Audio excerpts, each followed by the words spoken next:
35 வருஷத்துக்கும் மேலாகவே இயற்கை முறையில் விவசாயம்.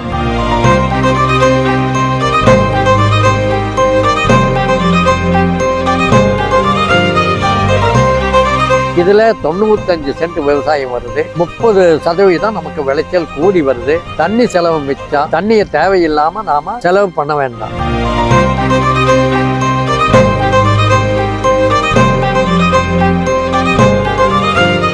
மிகச்சிறந்த முறையில் பேலன்சிங் மெத்தட்ல 170 கல்லுல ஒரு ஏக்கரா பந்தல் போட முடிஞ்சது.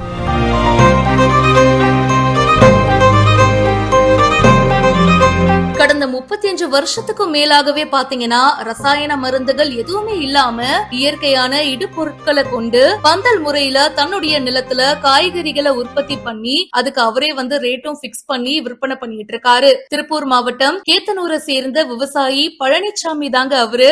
1987ஆம் ஆண்டு கப்பலுக்கு பயன்படுத்துற ரோப்ல வரும் கம்பிய பயன்படுத்தி பந்தல் சாகுபடிய அறிமுகப்படுத்தியவர் அப்படின்றதும் ஒரு ஆச்சரியமான விஷயம் தான். பூச்சி மற்றும் நோய் தாக்குதல்ல இருந்து பயிர்களை காக்கிறதுக்கு வேப்ப எண்ணெய், புங்க எண்ணெய், சூற்று கற்றாழை இதுல இருந்து தயாரித்த கரைசல் மூலமும் பஞ்சகவ்யா அரப்பு மோர் கரைசல் இது மூலியமாவும் இயற்கை முறையில விளைவிக்கப்படும் காய்கறிகளை பசுமையோட கம்பி பந்தல்ல இவர் வச்சிருக்காரு. சோ கடைக்காரங்க பாத்தீங்கன்னா இவருக்கிட்டயே டைரக்டா வண்டியில அனுப்பி காய்கறிகளை மொத்தமா வாங்கிட்டு போறாங்க அப்படின்னு சொல்றாரு. முழுக்க முழுக்க பாத்தீங்கன்னா இயற்கை விவசாயம் மட்டும் தான் பண்ணிட்டு இருக்காரு. அட இவர் சூப்பரா பண்றாரேப்பா அப்படின்னு சொல்லிட்டு இவரை பல விவசாயிகள் நேர்ல பார்த்துட்டும் போயிருக்காங்க. திராட்சை, பிரக்கோலி, பீட்ரூட், கோவக்காய், நாட்டு மிளகா, பீர்கன், புடலை, பாகற்காய், கேரட் இந்த மாதிரி பல காய்கறிகளை உற்பத்தி பண்ணிட்டு இருக்காரு. இப்போ இருக்கிற பல இளைஞர்களும் பாத்தீங்கன்னா விவசாயத்துல இன்ட்ரெஸ்டடா இருக்காங்க. அந்த வரிசையில இவர் பல பேருக்கும் ஒரு ரோல் மாடலாவும் இருக்காரு.